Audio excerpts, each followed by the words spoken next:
안녕하세요. 박프로입니다. 오늘 말씀드릴 내용은 단순히 반도체가 좋다, 나쁘다 이런 이야기가 아닙니다. 지금은 AI 시대입니다. 그리고 이 AI 시대에서 가장 중요한 자리를 차지하는 것이 무엇이냐? 바로 심장 역할을 하는 부품입니다. 그 심장을 누가 쥐느냐의 싸움이 이미 시작됐습니다. 요즘 뉴스나 증권 방송을 보시면 자주 나오는 단어가 있습니다. 예, HBM4. 조금 생소하실 수 있습니다. 그래서 오늘은 이 용어부터 쉽게 풀어보겠습니다. HBM은 고대역폭 메모리라는 뜻입니다. 쉽게 말하면 데이터를 아주 빠르게 옮길 수 있는 고속 메모리입니다. 우리가 예전에 컴퓨터를 쓸 때 CPU가 아무리 좋아도 메모리가 느리면 버벅거렸던 기억 있으실 겁니다. AI도 마찬가지입니다. 많은 분들이 AI 하면 GPU, 즉 연산 칩을 떠올립니다. 맞습니다. GPU는 AI의 두뇌 역할을 합니다. 그런데 두뇌가 아무리 똑똑해도 먹을 게 없으면 움직일 수 없습니다. AI에게 그 먹을 것이 바로 데이터입니다. 지금 AI는 계산 능력이 부족한 게 아닙니다. 문제는 데이터를 얼마나 빠르게, 얼마나 많이 공급할 수 있느냐입니다. 이걸 업계에서는 병목이라고 부릅니다. 길이 좁아서 차가 막히는 것처럼 데이터 통로가 좁으면 아무리 좋은 칩이 있어도 속도가 안 나옵니다. 그 병목을 뚫어주는 거의 유일한 해답이 바로 HBM입니다. 기존 D램보다 훨씬 빠르게 데이터를 주고받을 수 있도록 여러 개를 층층이 쌓아서 만든 고성능 메모리입니다. 현재 이 시장에서 가장 앞서 있는 기업이 SK하이닉스입니다. 엔비디아의 HBM을 가장 많이 공급하면서 사실상 선두를 달리고 있습니다. 삼성전자도 가만히 있는 것이 아닙니다. HBM4 세대에서 방역을 준비하고 있습니다. 여기에 최근 또 하나의 변수가 등장했습니다. 미국 정치권 이슈입니다. 반도체 공급망을 둘러싼 압박과 함께 삼성 D램 가격 인상 이야기가 흘러나왔습니다. 단순한 가격 문제가 아니라 누가 공급망의 주도권을 쥐고 있느냐가 드러난 사건이었습니다. 지금 벌어지는 일들은 단순한 뉴스 몇 줄로 끝날 이야기가 아닙니다. 산업 구조가 바뀌는 신호일 가능성이 있습니다. 그래서 오늘은 HBM이 좋다더라 수준의 이야기가 아니라 왜 지금 이 흐름이 중요한지, 누가 이 구조에서 유리한 위치에 있는지, 그리고 우리가 어떤 관점으로 바라봐야 하는지를 차근차근 쉽게 풀어서 정리해 보겠습니다. 그렇다면 왜 HBM4가 그렇게 중요하냐? 왜 시장에서 게임 체인저라는 말까지 나오느냐? 답은 생각보다 단순합니다. AI 서버 한 대에 들어가는 HBM의 양이 계속 늘어나고 있기 때문입니다. 조금 쉽게 설명드리겠습니다. AI 서버는 일종의 거대한 계산 기계입니다. 예전에는 서버 한 대에 메모리가 몇 개만 들어가도 됐습니다.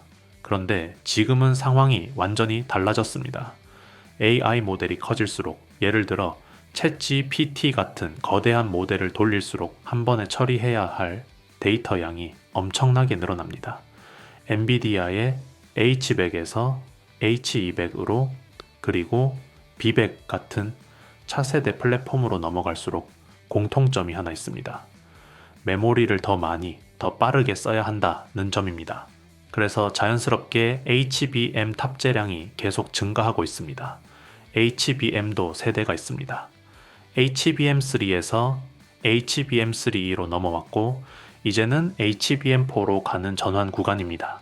그런데 여기서 중요한 건 단순히 속도가 조금 더 빨라졌다 수준이 아니라는 겁니다. HBM4는 여러 면에서 한 단계 올라갑니다. 첫째, 대역폭이 더 넓어집니다. 쉽게 말해 한 번에 더 많은 데이터를 보낼 수 있는 고속도로가 되는 겁니다. 둘째, 전력 효율이 개선됩니다. 데이터 센터는 전기 먹는 하마입니다. 전기를 덜 쓰면서 더 많은 일을 해야 경쟁력이 생깁니다. 셋째, 메모리를 층층이 쌓는 적층 구조가 더 복잡해집니다. 마치 아파트를 10층에서 20층, 30층으로 올리는 것과 비슷합니다. 층이 높아질수록 설계와 공사가 훨씬 까다로워집니다. 넷째, 인터포저와 패키징 난이도가 올라갑니다.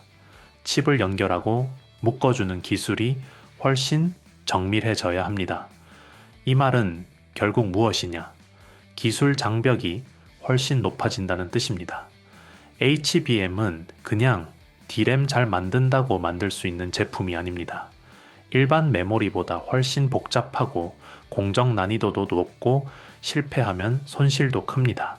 그래서 지금 이 시장은 사실상 세 회사로 압축되어 있습니다. SK하이닉스, 삼성전자, 그리고 마이크론, 이른바 3강 구조입니다.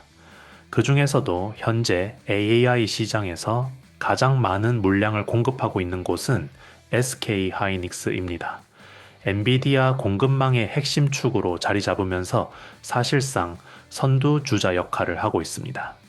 그래서 최근 몇 년간 시장의 평가도 크게 달라졌습니다. 하지만 HBM4로 넘어가는 순간 다시 한번 판이 흔들릴 수 있습니다. 왜냐하면 세대가 바뀔 때마다 수율 문제가 발생하기 때문입니다. 수율이라는 것은 쉽게 말해 100개를 만들었을 때 몇 개를 정상 제품으로 판매할 수 있느냐입니다. 100개를 만들었는데 60개만 팔 수 있다면 손해입니다. 90개 이상이 정상 제품으로 나와야 돈이 됩니다. HBM4는 난이도가 올라가는 만큼 초기에 수율이 흔들릴 가능성도 있습니다. 그래서 결국 승부는 하나로 모입니다. 누가 먼저 안정적인 수율을 확보하고 누가 먼저 대규모 양산 체제를 갖추느냐. 이 싸움에서 앞서가는 기업은 시장 점유율뿐 아니라 가격 협상력까지 가져가게 됩니다. 그리고 그 순간 실적과 기업 가치가 크게 달라질 수 있습니다. 그래서 HBM4는 단순한 신제품이 아니라 메모리 산업 판도를 다시 그릴 수 있는 게임 체인저로 불리는 것입니다. 여기서 잠깐만 이야기하고 가겠습니다. 요즘 시장을 보면 느끼실 겁니다. 예전처럼 뉴스에 나온 종목, 이미 급등한 종목만 보고 따라가는 방식으로는 수익 내기가 점점 더 어려워지고 있습니다. 이유는 간단합니다. 시장 구조 자체가 너무 빠르게 바뀌고 있고 자금은 항상 사람들이 모이기 전에 먼저 움직이기 때문입니다. 그래서 저는 종목을 볼 때 지금 많이 올랐느냐보다 아직 시장이 제대로 보기 전이냐를 훨씬 중요하게 봅니다. 이런 구간에 있는 종목들은 대부분 뉴스에도 잘 안 나오고 관심도도 낮습니다. 하지만 구조적으로는 움직일 수밖에 없는 위치에 있기 때문에 초기 진입이 가능하고 결과적으로 상승폭도 커질 수 있습니다. 제가 흔히 말하는 히든 종목이 바로 이런 종목들입니다. 사실 제가 여러분께 드리고 싶은 건 오늘 사라는 단순한 추천이 아니라 이런 히든 종목을 어떤 기준으로 걸러내고 어떤 흐름에서 주목해야 하는지를 함께 보는 겁니다. 그래서 저는 제가 실제로 신뢰하는 종목들만 따로 정리해서 정보방에서 공유하고 있고 그 과정과 판단 근거도 함께 설명드리고 있습니다. 단순히 따라 사는 공간이 아니라 왜 이 종목이 이 시점에 의미가 있는지 이해할 수 있도록 돕는 공간이라고 보시면 됩니다. 박프로 구독자 전용 무료 혜택을 받아보고 싶으신 분들은 먼저 제 채널 구독과 영상 좋아요를 눌러주신 다음 지금 화면에 보이는 영상처럼 그대로 따라 하시면 됩니다. 복잡한 절차는 전혀 없고 처음이신 분들도 어렵지 않게 하실 수 있도록 최대한 단순하게 만들어 두었습니다. 제가 설명란과 고정 댓글에 링크를 하나 달아 놓을 텐데요. 그 링크로 들어가시면 간단한 폼이 나옵니다. 그 안에서 히든 종목 받기, 정보방 입장, 자료집 받기, 보유 종목 상담 이 4가지 항목 중에서 원하시는 것만 체크해서 제출해 주시면 됩니다. 한 가지만 선택하셔도 되고 필요하시다면 여러 개를 동시에 체크하셔도 괜찮습니다. 이 공간은 부담 없이 보셔도 됩니다. 꼭 매매를 하셔야 하는 것도 아니고 제가 어떤 기준으로 종목을 고르고 시장을 바라보는지 궁금하신 분들은 그냥 구경만 하셔도 충분합니다. 실제로 참여하신 분들 중에서도 바로 투자하지 않고 제 분석 방식이나 산업 흐름 정리만 참고하시는 분들도 많습니다. 그만큼 강요 없이 편하게 운영하고 있고 모든 혜택은 100% 무료로 제공하고 있습니다. 괜히 부담 갖지 마시고 이런 식으로 시장을 보는 사람이 있구나 정도로만 확인하셔도 괜찮습니다. 관심 있으신 분들만 조용히 한번 들어와 보시면 됩니다. 그럼 이제 본 영상으로 넘어가겠습니다. HBM4는 단순히 신제품 하나 더 나온다는 이야기가 아닙니다. 지금은 여러 가지 변화가 한꺼번에 겹치는 구간입니다. 첫째, AI 모델의 규모가 계속 커지고 있습니다. 예전에는 기업 몇 곳만 대형 AI를 돌렸지만 이제는 글로벌 빅테크 대부분이 초대형 모델 경쟁에 뛰어들고 있습니다. 둘째, 그에 따라 데이터 센터 전력 사용량이 급증하고 있습니다. 전기 없이는 AI도 없습니다. 전기를 많이 쓰는 만큼 더 효율적인 고성능 메모리가 필요합니다. 셋째, 고성능 패키징 공정에서는 이미 병목이 나타나고 있습니다. 칩을 많이 만든다고 끝나는 것이 아니라 그것을 정밀하게 쌓고 연결하는 공정이 따라줘야도 합니다. 넷째, HBM을 제대로 설계하고 안정적으로 공급할 수 있는 기업 수가 매우 제한적입니다. 이 네 가지 요소가 동시에 맞물리는 구간이 바로 지금입니다. 수요는 폭발적으로 늘어나고 공급은 기술 장벽 때문에 쉽게 늘어나지 못하는 구조입니다. 특히 HBM4부터는 TSV 공정, 실리콘 인터포저, 첨단 패키징 기술의 복잡도가 한 단계 더 올라갑니다. 쉽게 말해 더 정밀해지고 더 까다로워지고 실패 비용은 더 커집니다. 난이도가 높아질수록 아무 기업이나 들어올 수 없고 결국 준비된 기업들만 수혜를 받게 됩니다. 그래서 지금은 전체 반도체가 좋다가 아니라 어디가 구조적으로 연결돼 있느냐를 보는 구간입니다. 이제 HBM4 구조에서 조용히 연결된 세 종목을 하나씩 살펴보겠습니다. 대형 메모리 회사가 아니라 그 밑에서 기술로 연결된 기업들입니다. 첫 번째는 이오테크닉스입니다.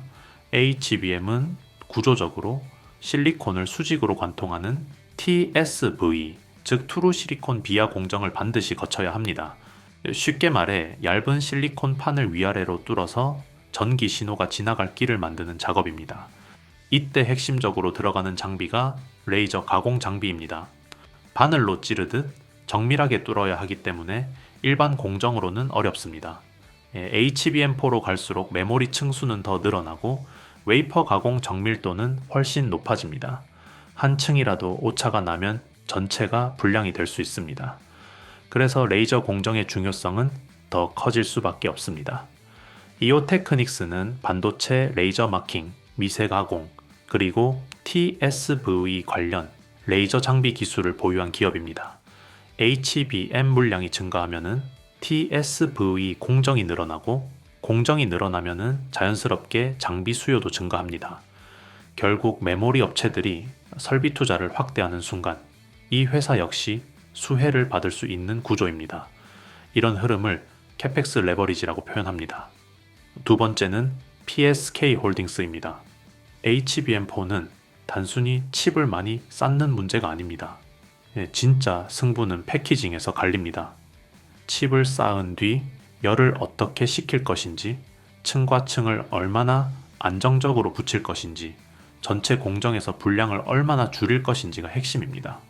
이 과정에서 필요한 것이 후공정 장비입니다. PSK 홀딩스는 반도체 패키징 관련 장비와 세정 후 처리 공정 기술을 보유하고 있습니다. 세정 공정은 눈에 잘 띄지 않지만 수율에 직접적인 영향을 줍니다. 먼지 하나, 오염 하나가 고가 제품의 불량으로 이어질 수 있기 때문입니다. HBM은 일반 D램보다 훨씬 복잡한 구조를 가지고 있어 공정 단계도 많고 관리 포인트도 많습니다. 결국 수율이 곧 수익성입니다. 난이도가 올라갈수록 이를 뒷받침하는 후공정 장비 수요는 자연스럽게 증가할 가능성이 큽니다. 세 번째는 오로스 테크놀로지입니다. HBM은 단가가 높은 고부가 가치 제품입니다.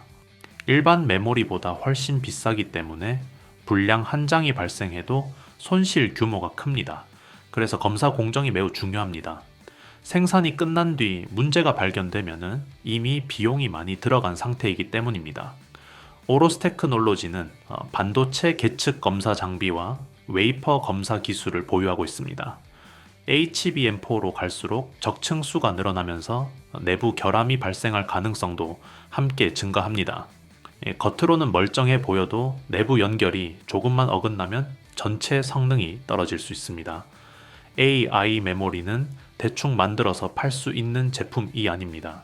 서버에 들어가면 24시간 가동되기 때문에 높은 신뢰성과 정밀도가 필수입니다. 그래서 검사 장비는 화려하게 보이지는 않지만 HBM 확대 과정에서 빠질 수 없는 축입니다. 생산량이 늘어날수록 검사 물량도 함께 늘어나기 때문입니다. 눈에 잘 띄지 않지만 구조적으로 연결된 수혜 영역이라고 볼 수 있습니다. 좋습니다. 원래 흐름은 유지하면서 더 부드럽고 이해하기 쉽게 정리해드리겠습니다.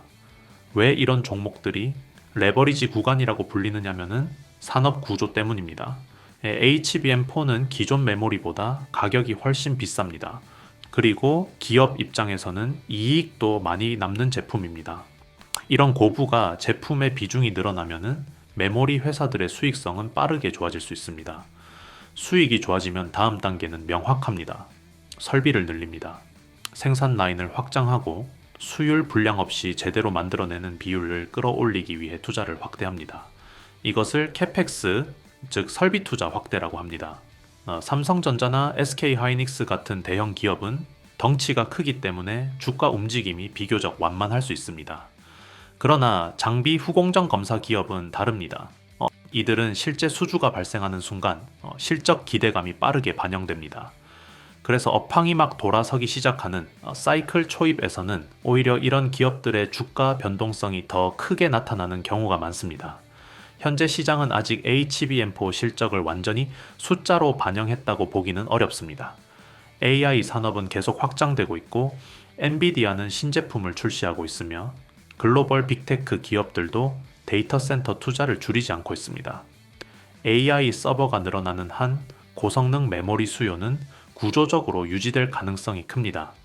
또 하나 확인된 점이 있습니다. 여러 정치적 변수 속에서도 삼성과 SK하이닉스를 중심으로 한 메모리 공급망은 쉽게 흔들리지 않는다는 점입니다. AI용 HBM은 선택사항이 아니라 필수 비용에 가깝습니다. 다른 제품으로 간단히 대체하기 어려운 영역이기 때문입니다. 만약 앞으로 메모리 사이클이 본격적으로 회복되고 HBM4가 안정적으로 양산에 안착하며 D램 가격이 상승 국면으로 전환된다면 상황은 달라질 수 있습니다. 그때부터는 기대감이 아니라 실제 실적 숫자로 변화가 확인되기 시작할 것입니다. 그리고 시장은 그 숫자에 맞춰 다시 평가를 조정하게 될 가능성이 높습니다. 오늘 영상에서 보신 것처럼 지금 시장은 단기 이슈 하나, 종목 하나만 보고 판단하기에는 구조 변화가 너무 빠른 구간에 들어와 있습니다. 그래서 저는 항상 개별 종목보다 먼저 산업 전체 흐름을 보고 그 안에서 어떤 기업들이 조용히 편입되고 있는지를 먼저 정리하려고 합니다. 제가 운영하는 공간도 마찬가지입니다. 이곳은 무작정 매수를 유도하거나 단기 수익을 약속하는 곳이 아닙니다. 반도체, 로봇, AI처럼 실제로 기업들이 투자와 인수로 움직이고 있는 방향을 기준으로 왜 특정 기업들이 이 시점에 언급되기 시작했는지, 그리고 그 구조가 이어질 경우 어떤 위치에 서게 될 가능성이 있는지를 차분하게 정리하는 공간입니다. 참여하신 분들께는 오늘 영상에서 다룬 종목뿐만 아니라 해당 산업을 관통하는 핵심 구조와 흐름을 박프로 관점에서 정리한 자료도 함께 공유드리고 있습니다. 인원을 제한하는 이유는 속도를 내기 위해서가 아니라 정리의 깊이와 정보의 정확도를 유지하기 위해서입니다. 이 공간에서는 의견보다 구조를, 감정보다 흐름을 더 중요하게 보고 있습니다. 박프로 구독자 전용 무료 혜택을 받아보고 싶으신 분들은 제 채널 구독과 영상 좋아요를 눌러주신 다음 보이는 영상처럼 따라 하시면 됩니다. 여기 제가 설명란과 고정 댓글에 링크를 달아 놓을 겁니다. 그 링크로 들어가시면 간단한 폼이 나옵니다. 히든 종목, 정보방 입장, 자료집 받기, 보유 종목 상담 중 체크하셔서 보내주시면 되는데 중복도 가능합니다. 이 흐름이 궁금하신 분들, 그리고 종목 하나가 아니라 구조를 함께 보고 판단하고 싶으신 분들만 조용히 들어오셔도 충분합니다. 관심 있으신 분들은 지금 바로 링크 확인하시고 히든 종목, 정보방 입장, 자료집 받기, 보유 종목 상담 4가지 받아보시길 바랍니다. 감사합니다. 박프로였습니다.